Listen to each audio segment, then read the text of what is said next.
Welcome back in Global Hoops Official on YouTube. Subscribe if you haven't already. Gil McGregor here with Kyle Irving. And Kyle, we're gearing up for the 2021-22 NBA season. It's a landmark season.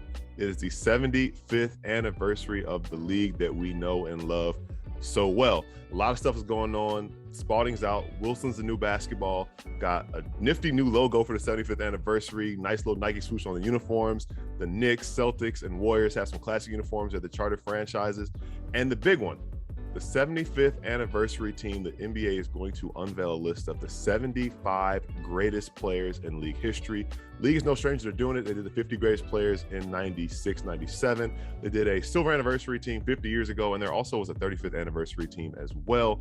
So a lot has changed in the 25 years. A lot of players have come through this great league in the last 25 years. So now I come with the hard questions, as I love to do so much. Over the past 25 years, how do we add 25 players? Where do we even start with adding on to what we've already had for the 75 greatest players? Well, I can tell you this much, especially after filling out the top 30 list for, the players that are currently still in the NBA today, as we just did over on NBA.com by the time that this video drops. It's hard enough to make cuts there. So never mind making cuts on the 75 greatest players to ever play the game of basketball. I would not want to be on that panel, even though, I'm sure it's very rewarding trying to organize these players and decide, who contributed what to the game and who belongs on the list and who doesn't. There's a lot of names on that list of players that last time when they did the 50th anniversary list, they were too young to really make the cut, but they're guaranteed to make the cut this time around. Last time around, there was 11 active players that made the 50 all-time greatest players. We had Charles Barkley, Patrick Ewing, Clyde Drexler, Magic Johnson, Michael Jordan, Karl Malone, David Robinson, Scottie Pippen, Hakeem Olajuwon, Shaquille O'Neal, and John Stockton. So that's a crazy team right there, by the way. If that was a team, 82-0.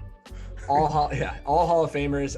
Surefire Hall of Famers. It's a ridiculous list. And when you think about 25 spots, there's a lot of talented players that are still playing in the NBA today. But think about all the players that aren't playing in the NBA today. Just off the top of my head, a couple players that came to mind of guys that are locks, in my opinion, absolute locks to make this list. Guys like Dirk Nowitzki, Tim Duncan, Kobe Bryant, Allen Iverson. I had Kevin Garnett, Dwayne Wade. That's just to name a few. And that's not even including, what do you do with guys like Steve Nash, guys like Paul Pierce or Ray Allen? There's a lot of talent that got left off that list because they were too young or weren't even in the NBA at the time they made the last list. So now all of a sudden you're trying to add 25 names to the previous 75. And there's a handful of guys in the league today that I feel like personally have earned their keep and potentially deserve a spot on the list. So I guess before we dive into that, who are some of the active players that you feel like are locks? I'm sure we probably have a pretty similar list, but who are a couple of the active players that you feel like are locks? And then I can kind of go back and forth with a couple of other names that I feel like are worthy of at least mentioning. Yeah, when you talk about those 11 active players that got it, 25 years ago, I think about people who have had a similar impact on the game now. And obviously the first comes to mind is LeBron James. He's the most accomplished player in the league right now. The resume speaks for itself. In 19 years, he's going into year 19, 4 titles, 4 finals MVPs, 4 league MVPs, and he's still going, still at the top of the league.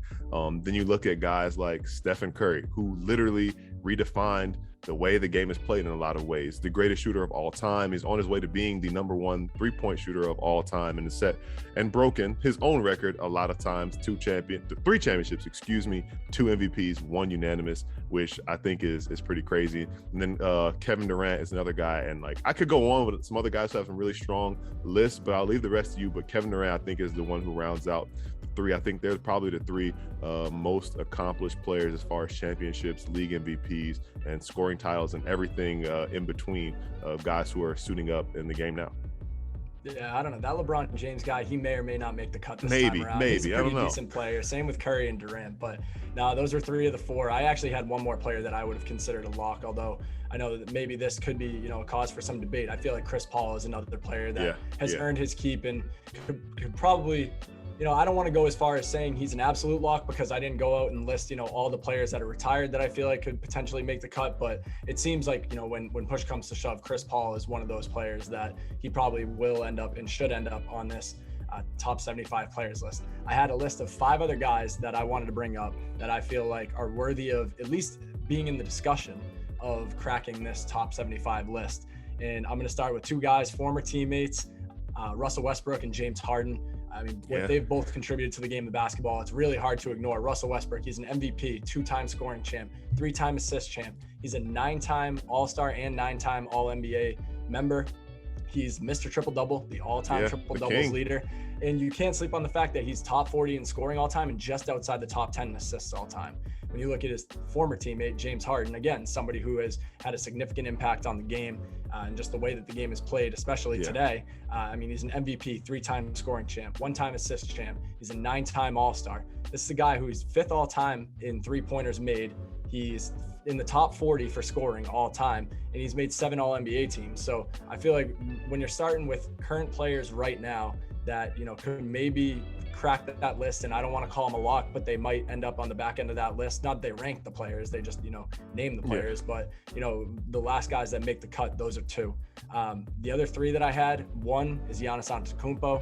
He's extremely young. It's really, Shaquille O'Neal was really young when he made the top 50 list. I feel like Giannis is kind of in that same territory with, 2 MVPs, a finals MVP, defensive player of the year. He's got the all NBAs, the all defenses, the all-star nods to boot. I feel like he's another player that probably should end up on that list. And then I have 2 other names that, one of them, it's maybe a little bit of a controversial name because I feel like, sometimes his accolades and achievements aren't, as prominent as some of these other players, but I feel like Dwight Howard is a player who should have the potential of making this list. I mean, he is an NBA champion. I know he wasn't the superstar Dwight Howard when he won that NBA championship, but this is a player that he's a 3-time defensive player of the year. He's made countless all defensive teams. He's right up there. I have him as top 15 all time in blocks, 11th all time in rebounds. I mean, this is a player who, at the beginning of his career, you can't overlook how dominant this guy was. He led the league in rebounding 5 times, led the league in blocks 2 times. So he's someone who I feel like, he's not exactly the first name that's going to come to mind when you're thinking about a list like this, but he definitely deserves consideration. Carmelo Anthony is another one. One of the all-time greatest scorers. He's top 10 all-time in scoring. He doesn't have the championship yet, but it feels like he's another player that might flirt with a spot on that list. And the last player that I have to bring up, this is the player that I added in late when you and I were talking just before we started recording, is Kawhi Leonard. And that's another player who 2-time finals MVP, 2-time NBA champion. He's got defensive player of the year. He's got the all-star bids. He's got the all-NBA teams. And, maybe he hasn't played enough games, or he hasn't, in the day-to-day regular season to earn MVPs and stuff like that to bolster his resume, but there's no denying the impact that Kawhi Leonard's made over the past decade in the NBA. So that was the list of 5-6 guys that I had that are right on the fringe of cracking the top 75. I think the interesting thing with lists like this, and you talk about all-time greatness or just the history of the NBA, can you tell the history of the game without these names? And you talk about a Kawhi Leonard who led a franchise in a country that never won a title before to its first title. That's a pretty big part of the history of the game.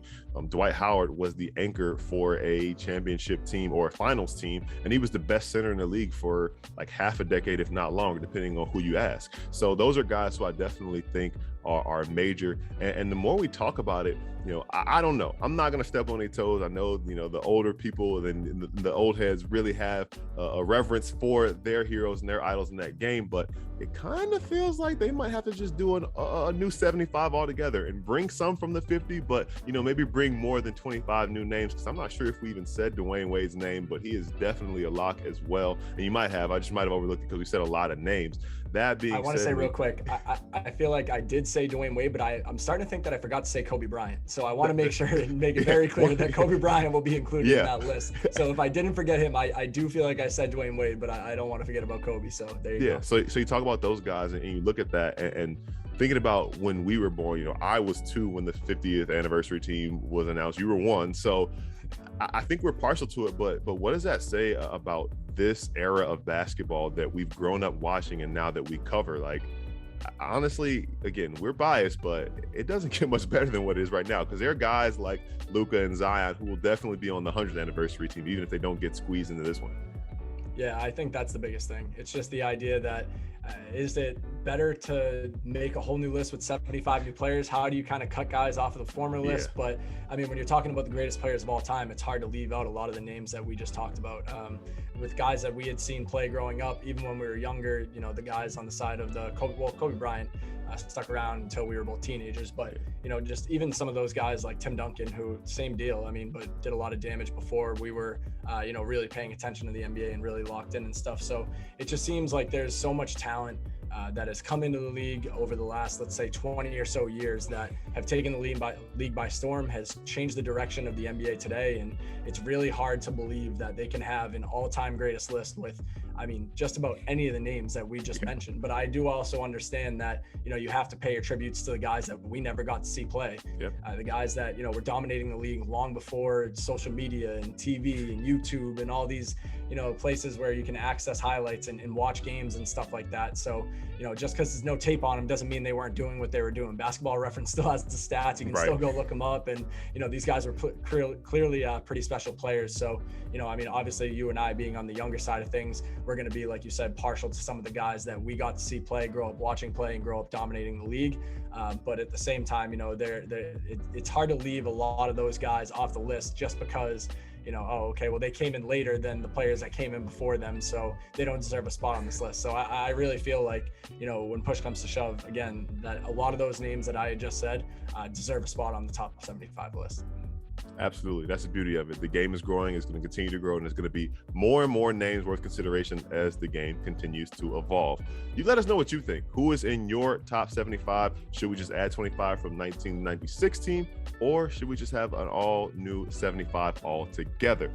Drop that low in the comments. Continue to subscribe to Global Hoops Official on YouTube. Get these right to your feed every time they drop. We'll be back with more leading up into the landmark 75th anniversary season of the NBA. For Kyle Irving, I'm Gil McGregor. We'll catch you next time.